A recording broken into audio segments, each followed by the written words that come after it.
All right. So I think we can go ahead and get started. It's 12 o'clock on the dot. I know we have a few more people joining us, which is great. But welcome everyone, and thanks so much for joining. This is our Unlocking the Outdoor Recreation Economy for All webinar, Advancing Equity, Access, Workforce Development, and Environmental Considerations in the Outdoor Economy.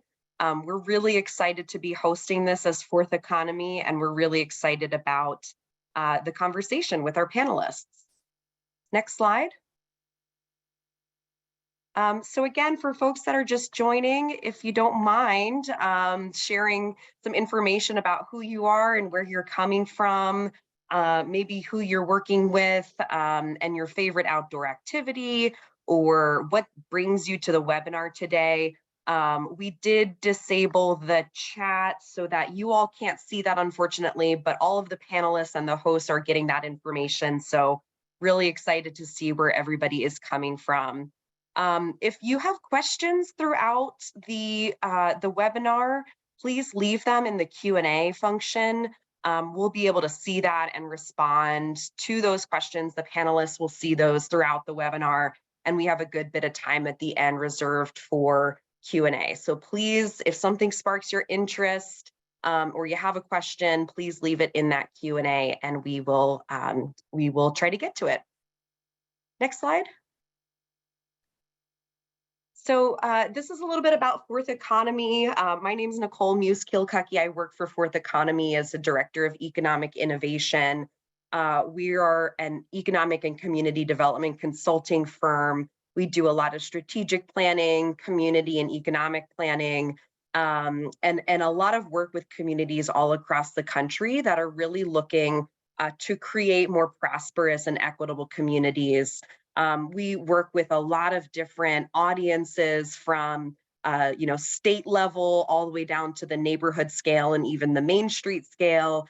And our specialty is really in combining data analysis with qualitative and community engagement to really help design solutions for communities that are responsive to the issues that are experienced on the ground and can really respond to opportunities that are unique to the specific place where we are. We are really excited to be hosting this webinar. Welcome everybody again. We've been working in this outdoor recreation space in particular a lot lately, and we're seeing a lot of demand from our clients, counties, regions, and states all across the US that are really looking to activate their outdoor assets and realize economic growth, increases in tourism, talent attraction and retention, business attraction, and really looking at the outdoor economy as an important emerging sector to build economic and community development strategies around. So our work recently with organizations like the Pennsylvania Environmental Council, looking at best practices from places all around the country. This has really allowed us to understand, how you excel in building a strong outdoor economy. And through that work, we've revealed a lot of, trends and challenges to capitalizing on outdoor recreation as both community and economic building. Some of those challenges, of course, include issues of equity and inclusion, belonging, who feels welcome and in participating in outdoor spaces, also workforce development and exposing sort of a new crop, a new generation to become outdoor enthusiasts.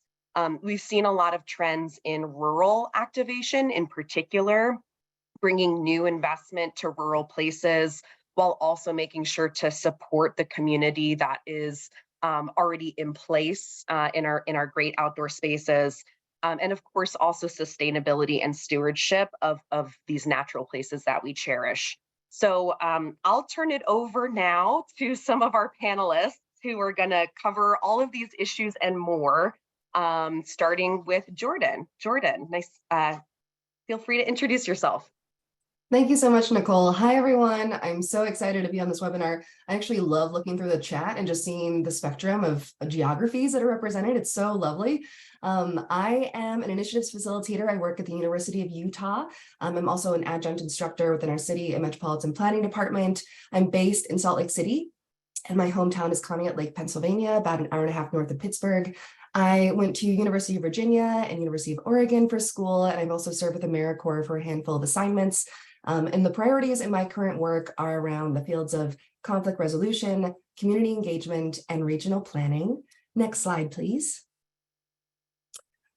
As part of my work as an initiatives facilitator at the University of Utah, I'm also part of a really cool initiative known as the Gateway and Natural Amenity Region Initiative. We use an acronym, we call it NAR. So if you've heard of the NAR initiative before, we're essentially a collaborative group among a number of academic institutions where we're essentially seeing how a number of our gateway communities are being impacted by tourism and outdoor recreation. And we're starting to notice a lot of big city problems happening in smaller communities. So if you are a gateway community anywhere in the country, if you're interested in connecting with other gateway communities, learning about innovative research, possibly working with students, et cetera, we really welcome you to check out our initiative. And I'll put that link directly into the chat. Thank you, Nicole. Great. Thanks so much, Jordan. And now we'll kick it over to Chris. Thanks, Nicole. And it's really fun to follow Jordan because so often in my work, people ask me questions and I say, go look at the NAR initiative. They're doing really good work. So Jordan, good to be on the panel with you. My name is Chris Perkins. I'm a senior director at the Outdoor Recreation Roundtable. I grew up in Seattle, Washington, currently live in Jackson, Wyoming, which in many ways sort of the quintessential gateway community to outdoor recreation, where I live with my wife, dog, and our 1-year-old son. I work for the Outdoor Recreation Roundtable, which for those of you who are not familiar, is basically an association of associations. So within our membership are hiking groups, biking, skiing, climbing, hunting, fishing, boating, camping, motorized, RV, hospitality, you name it. Really represents the full spectrum of recreation diversity. This is really helpful because it allows us to speak with a unified voice on behalf of the $862 billion outdoor recreation economy, with leaders and policymakers, both at the federal level, whether it be members of Congress or agencies, as well as increasingly at the state and local level. Really what we try to do is raise awareness that the outdoor recreation economy benefits everyone. It's worth further investments, and I think that's going to lend well to the conversation we're having today. Thanks so much for having me. Awesome. Thanks, Chris. And now we'll turn it over to Marcus. Yeah, good morning, everyone. It's a pleasure to be in this space. Hopefully I'll bring the energy and the Pittsburgh Bucko pride. So go Buccos. I am the president and CEO of the Outdoor Inclusion Coalition. So I'm originally from Burlington, North Carolina, but a lot of my recreational background and history has been facilitated through personal experiences with my family to going to Western Carolina University, which had a base camp that facilitated a lot of my curiosity and exploration for the outdoors. So I've been in the outdoor industry ever since graduation, working at the base camp and doing a lot of different things in multiple different spaces, and really was able to focus on recreational tourism as a trade show manager and being able to stop in and see how people were recreating across the US. When I moved to Pittsburgh in 2019, I wanted to focus a lot of my expertise and kind of moments in the outdoors on how I could curate a quality experience for communities that look like me, that are underrepresented and have historically been excluded in development and a lot of the priorities that the coalition works on now. So we are a nonprofit that collaborates with 168 partners across Pennsylvania and the Northeast. We really focus on all of our priorities being intersectional, that we need to approach all of these things collectively and simultaneously to make the greatest change. If we just focus on accessibility for quality activities or amenities, we're missing a larger mark around community engagement, sustainable careers, and opportunities to really lift the industry in totality. So that's what we do on a day-to-day basis. I'm really happy to be in this space. I'm sure we're going to have a really intense conversation that I hope is led by some comments and feedback from the community, but it's a pleasure to be in here with you all. Excellent. Thanks so much, Marcus. So we're going to turn it over to Chris again, who's going to lead us in a discussion. We have about 25, 30 minutes to have a robust discussion among the panelists. And then, like I said, we will save the last 15-20 minutes for questions from the Q&A that the audience is submitting. So please, please, please submit your questions if things spark your interest as the panelists are talking. These are awesome experts to learn from. So I'll turn it over to you, Chris. Thanks, Nicole. So my role here is to more or less set the table for today's conversation and illustrate what is going on in outdoor recreation today. Before I do, again, Outdoor Recreation Roundtable Coalition of Trade Associations, of whom you can see their logos here. One of the first things I do every day is read the news. I wake up, I cross my fingers that my little kid is not up at 6 in the morning. Most days he's not, some days he is. But then I pour a cup of coffee and read the news. And if you, like me, have been scanning the news related to outdoor recreation over the past 3 years or so, you know that something is fundamentally different than it was before. All across the country, leaders of all political stripes in rural and urban environments are investing in outdoor recreation infrastructure and access in ways we haven't seen before. And so part of our goal in the panel today is to talk about the why behind this and what this means for all of us. And of course, COVID really plays such a big role in this question. COVID is responsible for so much societal harm, obviously, but it has also brought with it an unexpected silver lining, which is more Americans than ever before getting outdoors. And not just getting outdoors on a day-to-day basis, but actually uprooting and moving to places with access to outdoor recreation, which is actually changing historic migration trends in rural communities. There's a recent article in Rural Sociology, and this demographer from the University of New Hampshire named Ken Johnson noted that about a third of non-metro counties have gained population from 2020 to 2021. That's despite a spike in deaths from COVID during that time. He noted that the growth was most pronounced in counties where recreational activities are a major part of the economy, or where there are attractive natural amenities like mountains, lakes, and seashores. So when we look at this impact on a national level, we see these numbers here from the US Bureau of Economic Analysis, which shows outdoor recreation in 2021 to account for $862 billion in gross output, 4.5 million jobs, and 1.9% of US GDP. And importantly, when compared to the growth of the US economy as a whole during that time, you see it's about a 3 times growth rate. I could tell you firsthand that people are getting outdoors, but having this data really illustrates this in profound ways. The map you're seeing shows the state by state GDP, and then this one shows just the increases from 2020 to 2021 in the outdoor recreation economy. So there's a lot to like about this. We know that communities that provide access to outdoor recreation attract talent and new jobs. They improve public health. They experience economic resilience. They actually connect the people who live within in more profound ways, and many other benefits. But of course, with great momentum and visibility for the outdoor recreation economy, this brings some bigger questions about the long-term sustainability of the industry. So I want to briefly talk about what else has happened in the past few years. One is the recognition that the same systems of exclusion, whether legal or extrajudicial, that have inhibited access to capital or systems of power, representation, or public health for communities of color in particular, and Indigenous communities, also apply to the outdoor industry. I think generally there's been a recognition that the outdoors is a pretty white space, but I'd argue that in the past few years, there's been a real interrogation of the history of outdoor access and the systems that connect people or not to outdoor places. We've also seen unprecedented recreation visitation to some of our most cherished places. I think all of us can remember the story from 2020.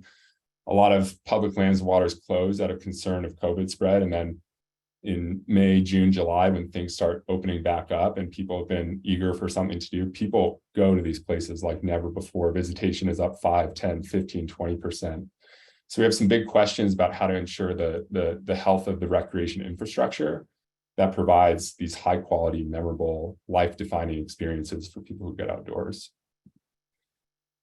Also, an increase in extreme weather events related to climate change. This is a photo from the flooding in Yellowstone that was so prominent right around this time last year.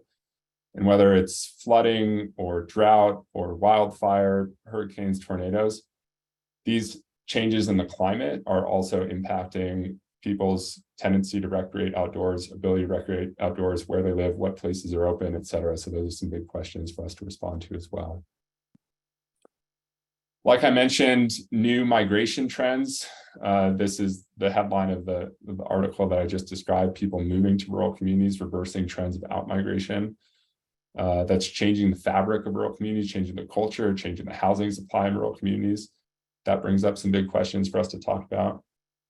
And associated with that is the housing issues. A lot of these rural communities face a pretty difficult cocktail of having incredibly high ratios of public land to developable land, high concentrations of short-term rentals or second and third homes, historic adherence to conservation policies that have brought great gains for the conservation movement in terms of conservation easements, but have also limited ability to develop new housing and many others. So in part of the conversation we're going to have with Jordan, who's a real expert on these things, we're going to talk about what communities are doing now to address some of these challenges. So hopefully in this intro, I've laid the table, so to speak, for what is going on in outdoor recreation right now. A lot of amazing benefits to society. I firmly believe that when we get outside, we're better people. But of course, it's not all roses and sunshine. We also need to talk about some of the unintended consequences with so many people like never before getting outdoors. And that's what makes our conversation today so fun. So Jordan, I actually want to start with you. I was really struck by reading your bio and noting how personal your work today is to your story, at least in my impression. You lived in rural Northwest Pennsylvania. You've moved around to many states in which outdoor recreation access has been a constant. You've lived alongside the New River Gorge. You have a master's of community and regional planning. And now you're leading efforts in an organization to address the relationship between outdoor recreation, community development, culture, and so many other things. So I guess my first question to you is am I onto something there? Is there this link between where you come from to get here and the work you do today? Thank you, Chris. That was a really beautiful question. Absolutely. I think what's so exciting for me in this profession is that it hits on such a personal level, and it's segued into a career path that has really built upon itself.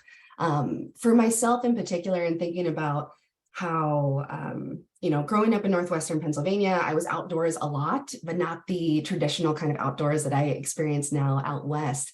And it's been really interesting to think about ideas around access and belonging and identity alongside my profession with community planning.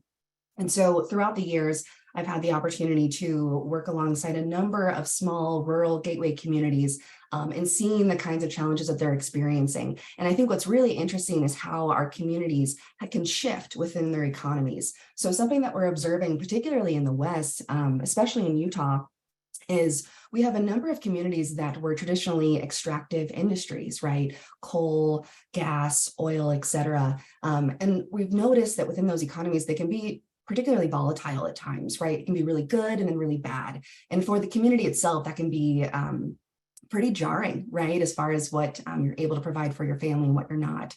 And so there's been this introduction, like you just so beautifully shown, Chris, of introducing recreation and the outdoors as a way to include economic development within your community.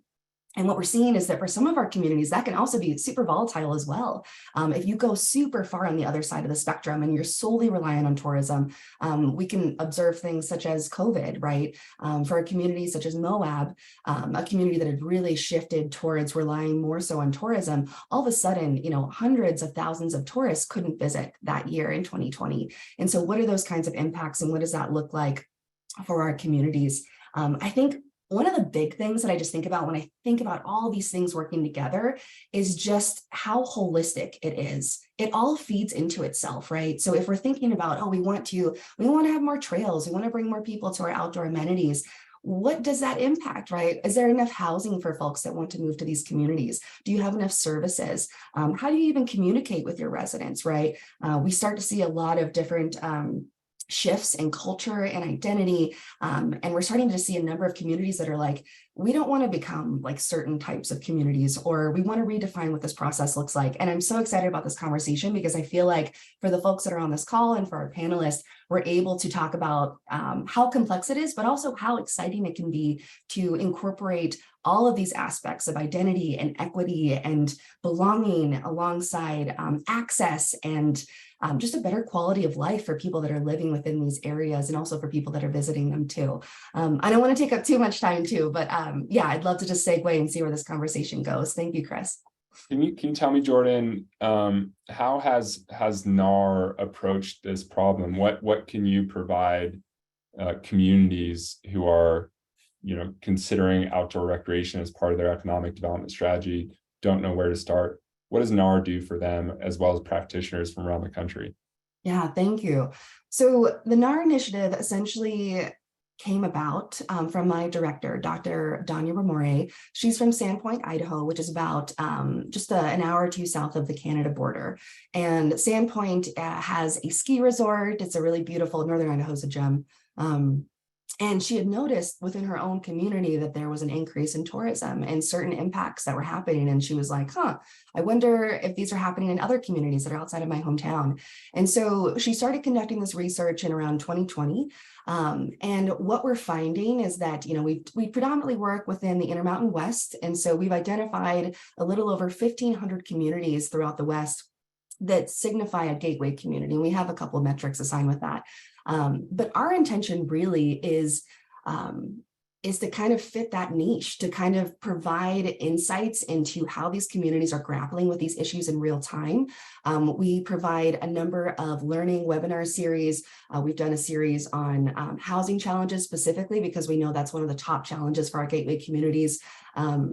We also just ran a large panel discussion last year on just outdoor recreation and the impact specifically in Utah. I'm going to include a link in that too to share with our panelists.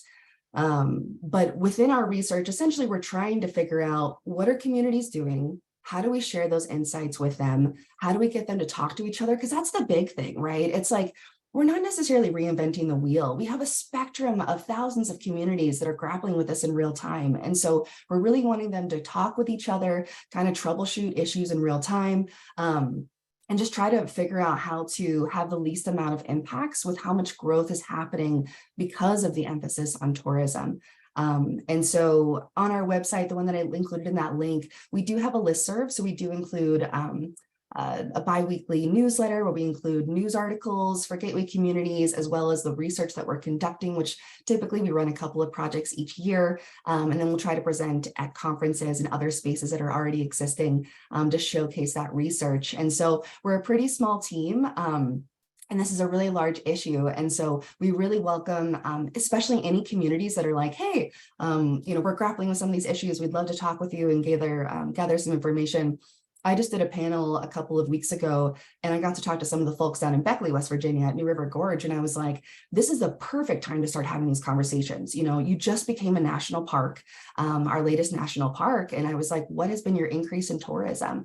And so far we're seeing, 300% visitation increases in some areas of the park. And it's just like the perfect time to start thinking about the full picture of where this is going and how our communities can really proactively, instead of reactively, think about what are all these components? How do we take care of the people that are here? And how do we ensure that there's equitable access for everyone? And yeah, the proactive piece is so, so important. And I think the more that communities can get on these kinds of conversations and awareness, just the better it is overall.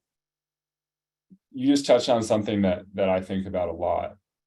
ORR does some research and programmatic development in rural outdoor recreation as well. We have a rural economic development toolkit that's laid out some best practices. And what has come up again and again is once you're deep in this process, it's pretty difficult to unwind things that have already been done. If you're a Jackson, Wyoming, or Moab, Utah, or Bozeman, Montana, like that die has been cast for a long time, and it's pretty hard to just fix everything in a matter of years. But I'm sure that you work with a lot of people, and there are a number on this call who are quite early stages, who have that opportunity to be proactive. I'm wondering if you can just share like one or two good pieces of advice for a community that's just embarking on this process in terms of how they communicate, who they're bringing to the table, how they're laying out the vision. Totally. I love this question too. Community engagement, it's the heart of everything. I think something that I've noticed, at least within my work over the last couple of years, is sometimes for our smaller communities, they may not have sort of an overall communication strategy. So it may be more project based, or honestly, even just how we communicate with our residents is a little archaic, if I'm being honest, and just the process of city meetings, and is it accessible? Do people even know where to go? Do they even know who to talk to? And so something that I always promote, especially with the early communities, is how do you currently talk to the people that are living in your community? What's your relationship with them? Do they know what's going on? And I find that, yes, these things are complex, and also people can understand complexity. And so I always encourage communities to utilize their residents as part of the problem-solving enterprise. It's like, just because, if you have a small town, you have a mayor, you have a part-time clerk, you don't even have a city planner on staff, there's no expectation that you are going to solve all of the challenges that you're experiencing in your community. If you establish a system where you can talk with residents and figure out what are the challenges, what are your concerns, what are you excited about, what can we move forward with together, and how can we support each other in that kind of work? So I really, really encourage just establishing a baseline of how to communicate with people in your community on an ongoing basis, not when there's an emergency, not when there's something that needs to be addressed right away, and starting to rebuild that trust for residents and for city government, and to essentially help to equip residents and kind of leading a number of things. Because the thing is that if there's something contentious or a development project or anything that's happening in the community, the residents will find out about it eventually. And so the more that you can be proactive in working through and troubleshooting issues with the people, the better off you're going to be, instead of running into issues towards the end. And now that engagement piece does take more time. It takes more resources, and it's so, so worth it. And so for any of you that, might feel like, well, that's going to take a little bit of time, just know that this proactive work is what helps you in the future. People know where to reach out. They know how to hear about what's happening in their community. Do you have a water bill? Do you have a newsletter? Do you have a mayor's letter? How are you talking to your people? And how do they figure out what's happening in their community? So that's one of the bigger things that I share with communities for them to kind of prioritize. And then just taking a pulse into like really building intentional relationships that are not asking for anything. They're very genuine and very real. And I would love to hear too about Marcus's experience, especially with Pittsburgh, and thinking about building relationships with outdoor spaces throughout the state, and what that's looked like for you too, Marcus, if that's okay, Chris. Of course. Yeah, for sure. So yeah, Pittsburgh is not to be any different, but it's an urban space, like we are a metro space that community has a lot of things going on, but most intentionally, we want to connect on the most basic sense. I think everyone, especially here in Pittsburgh, we boast 150 parks within Allegheny County and Pittsburgh city limits, pretty much every community has a park, but not every park looks the same, so the connection to place and space is very authentic and intentional around making sure similar to a question that was posed, that equity around development and the intentionality of having a space that's of importance to you, but looks and has the same investment as our counterparts is something that we're constantly aware of. I do agree that the process, while it may be slow and a lot of years, the community respects the fact that someone is sticking around, either it's a nonprofit, a for-profit, a governmental entity that's there, not asking for anything in return, but actually asking how can we support a quality space for you to thrive, but also kind of my own personal mission will create that curiosity that will facilitate that tourism across the state of Pennsylvania, or just that connection to inner self through the outdoors, which is everything that I love and care for. So everything that you stated so far, Jordan, I'm like, ooh, let me get my pen out, write that down. So I love it. I love this. You're so sweet. Thank you, Marcus. Yeah, I'm in both those remarks. I'm like tempted to draw a connection with like the principle of compounding interest, which is to say like $10,000 or X amount of money invested in real stakeholder engagement and community building from day one versus day 100 or day 300 is going to pay off so much more in terms of development of the process and actually coming up with a vision that works for everyone. And I feel like, unfortunately, a lot of communities wait for that meaningful engagement until the plan's already set or until things have been developing for a while. And that makes things really difficult to unwind, where people are like, well, why weren't we consulted in that process in the first place? Because we've lived here for 3 generations, 4 generations, whatever it might be. And so in terms of proactivity, that community engagement early on from step one is such an important component. Jordan, I'm sure there are going to be more questions for you in the Q&A, and I want to turn it over to Marcus. Marcus, can you just start by telling us, like, how did you get to where you are today? I know that after you graduated, you moved to a career in the outdoor sector. You've been building a relationship with the outdoors. Was there a point for you that the Outdoor Inclusion Coalition was like the obvious embodiment of your life's experience? Like, tell us how you got here. Yeah, for sure. So you referenced a lot of things that were of importance to me. I traveled around after college. I lived in Asheville, which to me, community is what you make it. I was born in Burlington, North Carolina. My family lives there. I love the 336 and everything about it.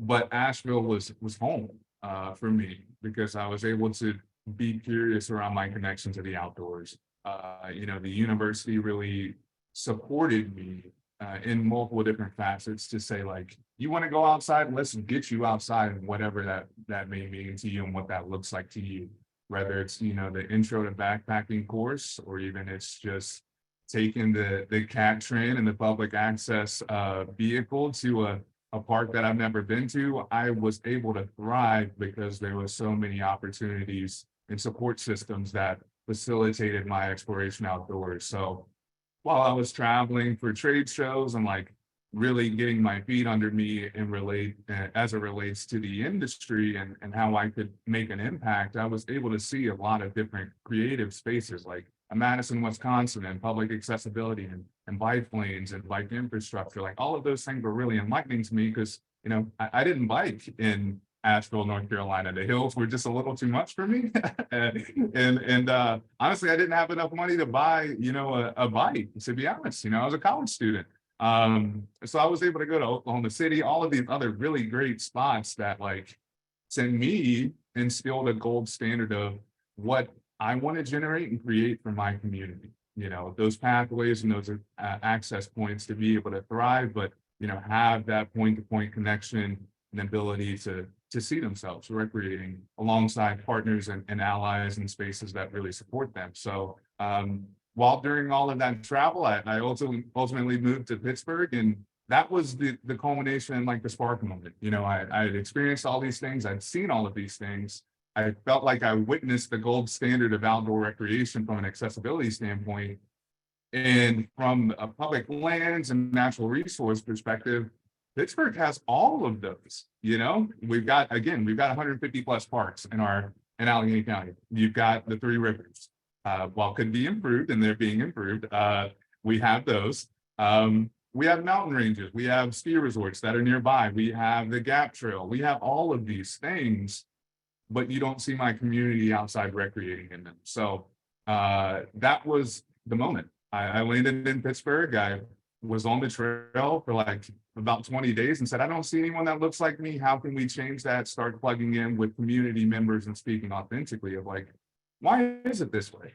The curiosity that I try to facilitate for people getting outside is the same curiosity I have with our neighbors. How can we address some problems or some issues or collectively come together to use that unity and passion around this shared mission to create a space that's great for everyone to thrive? So that's the moment for me. I love kind of sharing that because honestly, there's a lot of underrepresented or people that just need an extra push to say, like, if you have something that you care about, that's a park space, an environmental issue, or a lack of access, your voice and camaraderie with your community and the allies around you can push things over the finish line.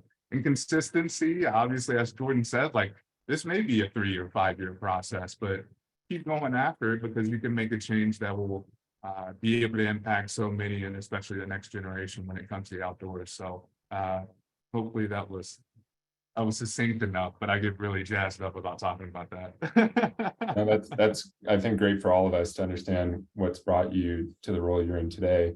I kind of want to offer up a juicy question, which is, you've been doing this work for a while. I know you and your brother are putting together a podcast to talk about issues of outdoor access. I had the chance to check out your preview episode a few days ago.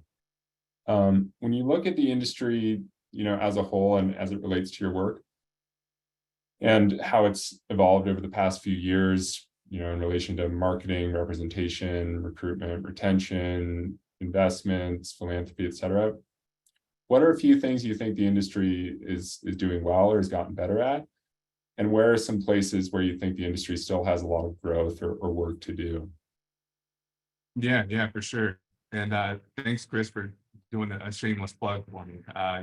If everyone's interested and you're looking for diverse people to tell you how we're leading in the outdoors, check out Sincerely Yours Outdoors podcast. We're audio and visual. So if you want to actually see our faces, we're out here doing some really cool stuff.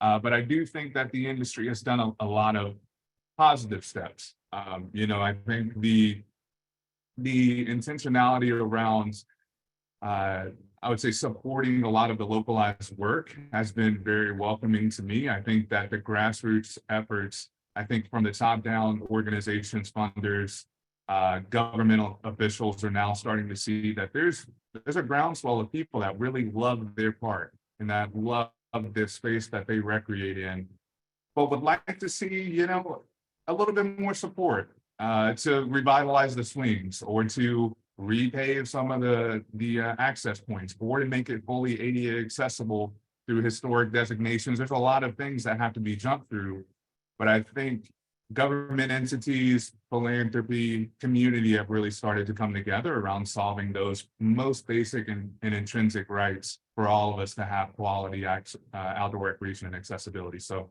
that's one. I think the next step for us, and I think of the outdoors and everyone as an outdoor recreationist or just someone that's a professional or, again, someone that just cares about their local park, there needs to be an intentionality around reshaping the ethos of outdoors. I think everyone knows historically if you say the outdoors, you have something that comes into mind immediately. Everyone does. Is it white male dominated? Is it this archetype? Whatever it may be. But for me, especially after being able to travel and see so many spaces, it kind of boils down to really two things, like front country and back country and urban and rural. And to me, all of those things are just starting points or destinations. That's all they are. For me, and living in an urban space and, go Buccos and in Pittsburgh, the connection for people that are in my community is we want the same amount of access to explore and engage our curiosity no matter where we want to go. And I think that could be in our localized parks, that could be at the Tetons, that could be at Olympic, it could be all of those things, but we as a community and as a society need to make sure that we set a structure that will allow anyone to thrive outside, no matter what their identity may be. It's not the fact that I'm just saying I need this because I'm Black, or I need this because, kind of the demographics start working down the list. From a humanistic perspective, we all deserve the right to be able to explore unparalleled access to spaces and be able to get there point to point. And when we're there, be able to recognize that our identity is represented in that space. So I think that's one big thing that we need to think of. Pittsburgh has been creative, and I think my organization has been creative on how we can introduce and kind of encapsulate community in their space to kind of visualize the future. I'll give a case study for Pittsburgh.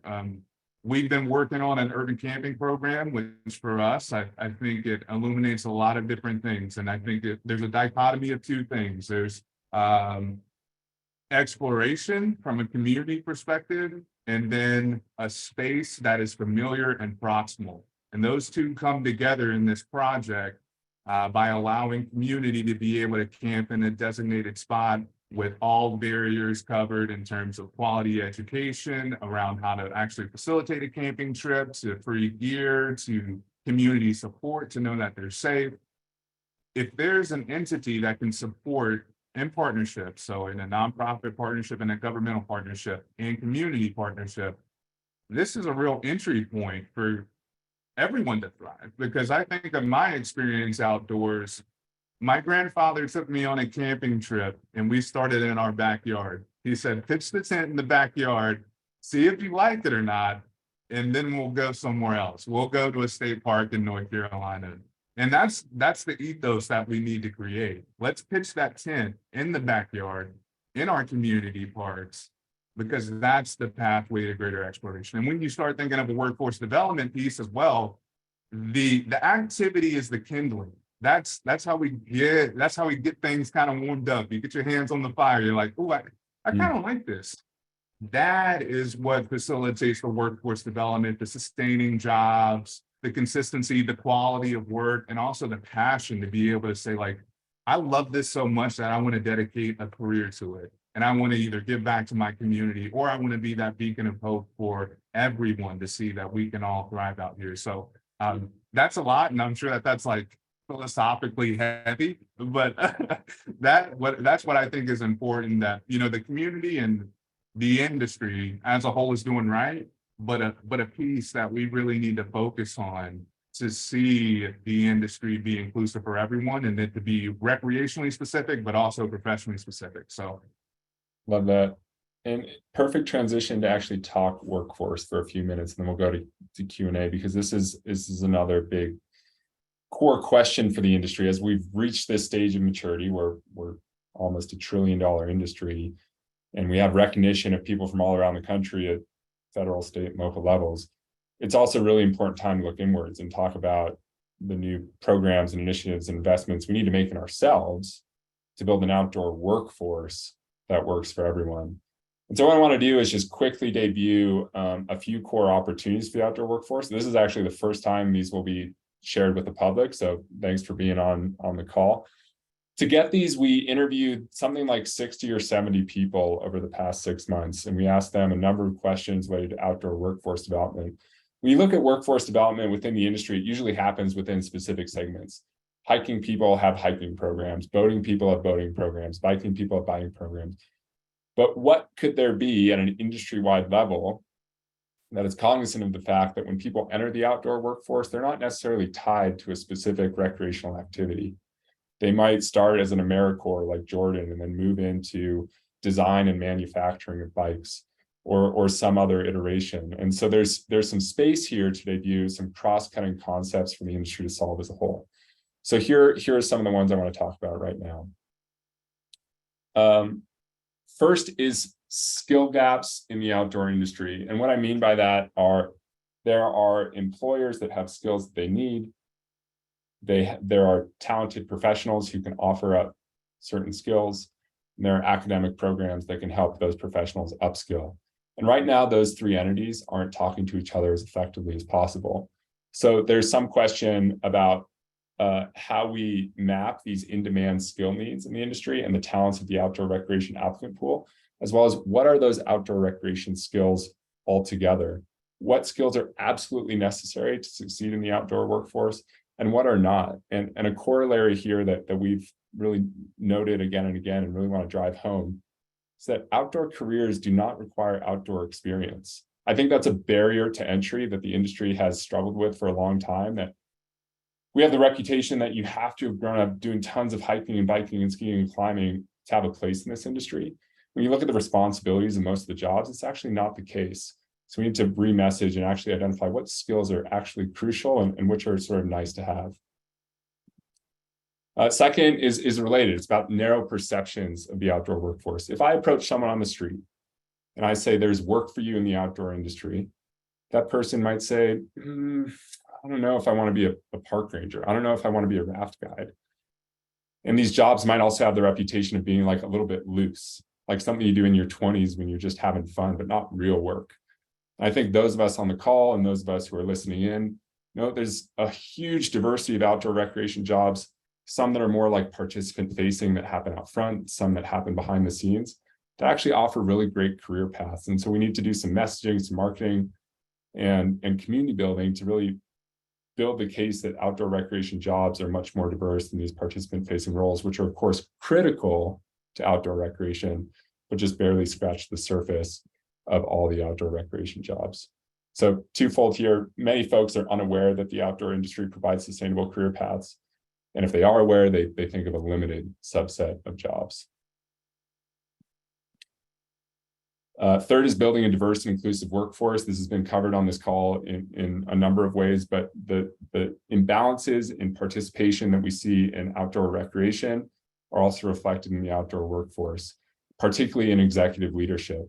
This is a photo of Bob Stan and Chuck Sams, as well as David Vela, the three most, or not three most recent, but the three National Park Service directors of color. How do we envision a future where this is not an aberration, this is not an anomaly, but this is the norm? It starts with programs like this, the NPS Academy in Grand Teton National Park, which actually invests in young talent from diverse backgrounds early on in their career and helps develop pipelines into the outdoor workforce. And lastly, as we've covered, and then we'll go to Q&A here, affordability in housing. If recreation jobs require you to live in substandard accommodations below poverty wages, what does that mean for the sort of people who can enter them? And I want to be clear that these are jobs that exist in these really high recreation communities where housing is severely limited. These are not by any means the full spectrum of outdoor recreation jobs, but they do exist, and that's unacceptable. So how do we build new solutions to improve affordability of recreation jobs, improve housing opportunities, improve ultimately the sustainability of people who provide outstanding recreation access? Those are big questions for us in the industry to solve. So I just dumped a lot of information on you, but the outdoor workforce is increasingly a really important component of this. There have been a number of questions in the chat. There may be a few more. There's a really good one that maybe Jordan, you can take a stab at, but I think it's sort of tricky. It's about change and really how we honor the past of a community. So let's say we're thinking of a rural community that has had a reputation in a certain industry for a long time. Maybe that's where jobs were created through generations and generations. That industry has been in decline. How do we honor that past and the people who've experienced it while also pitching a vision for the future that feels bright and inclusive to everyone? I'm kind of paraphrasing the question, but that's what I took out of it. I wonder if you have any thoughts. Yeah, thank you, Chris. Identity is so fascinating and it's so multifaceted. And what's been really interesting is, I've been living in Utah for almost 5 years now. And it's been really interesting with the communities working here locally, especially with a lot of the LDS pioneer heritage, particular identities of certain past, et cetera, and thinking about what does that mean for today? How do you think about history? How do you think about the future, et cetera? And what we're seeing is there's a lot of potential to celebrate the beauty of what has happened in the past in a plethora of ways. For example, we have a small community helper. It's about 2,000 residents. And it used to traditionally be a really huge, very diverse community back when the railroad line was installed. And there were actually like over 25 languages spoken, but it wasn't actually a history that people knew about or talked about often. And so their mayor, Lenny Peterman, who's an incredible human, put together with her residents a way to celebrate that history. And they actually included welcome signs in a plethora of languages to really showcase the fact that this place is really diverse. And I think sometimes it's just uncovering what is the magnitude of the history of places, right? What's the stories that we're hearing and what's the fullness of the history of those places.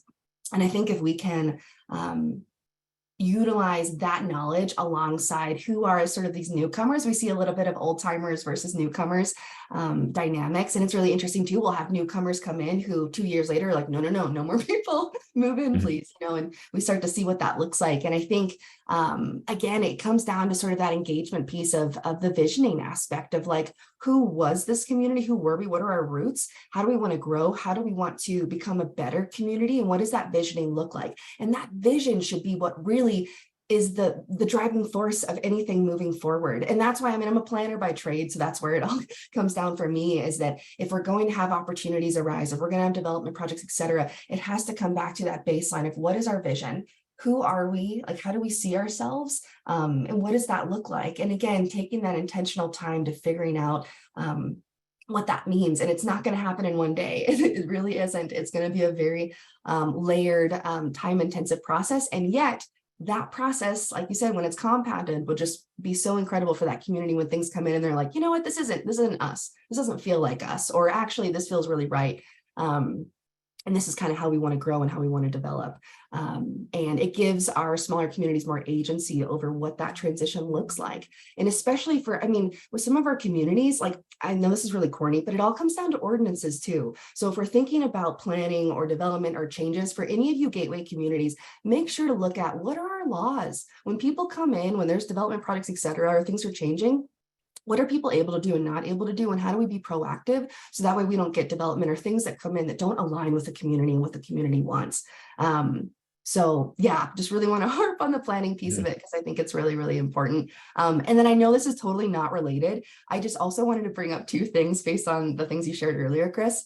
I wanted to share around workforce. We did do I found it to be a really compelling session last year. We have a webinar on creating pathways for high school and college students specifically. It was really, really insightful for me. I feel like it would be really insightful for you all. I'd love to throw a link into that chat.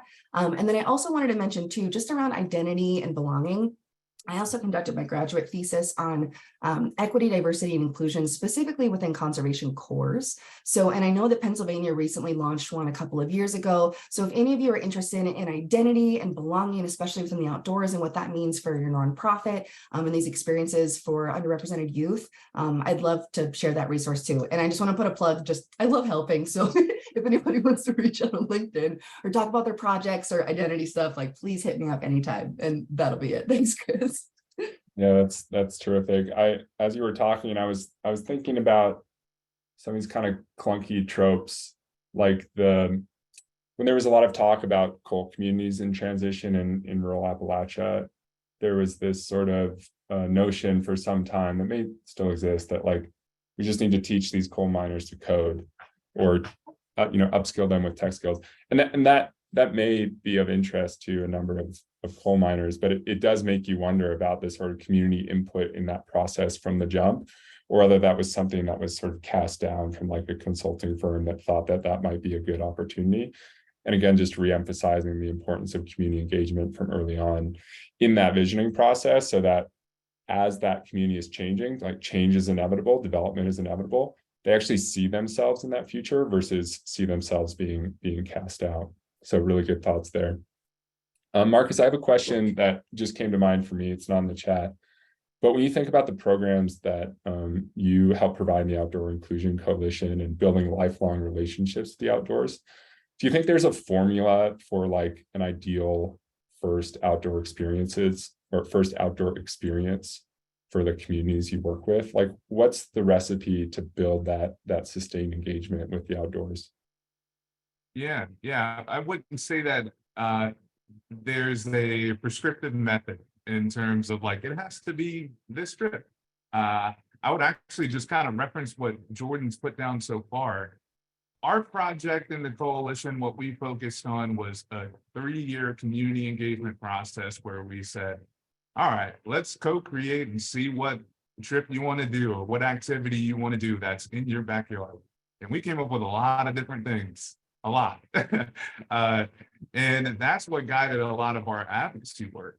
The urban camping project, just kind of referencing back, that was needed. We had to do legislative change for that. Like that took us to city council and actually advocating on behalf of a ordinance change or partnerships with Pittsburgh Parks and Rec Department. There's a lot of different things that we had to do, but in terms of a prescriptive formula, it was really making sure that community ethics were centered around this. You guide the vision. As a coalition, we are a conglomerate of organizations that have, resources that can support community. And I think we thought creatively of ways to do that collectively and at the most humanistic sense. We didn't expect anything in return. We just wanted to empower community to recreate how they want to.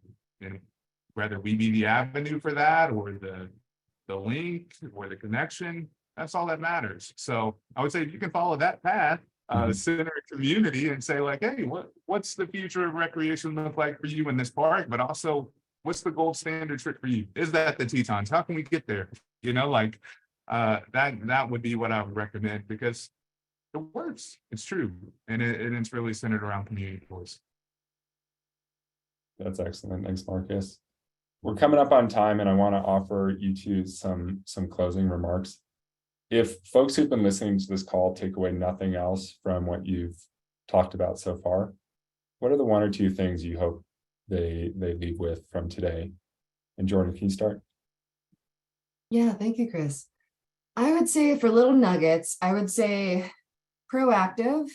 Don't run away from conflict. Conflict will always exist. It's okay. You can actually use conflict to co-create some really beautiful possibilities. And so instead of trying to be fearful around like, oh no, if we do this or try this, talk to your residents, talk to your community, figure out how to get to them instead of having them come to you.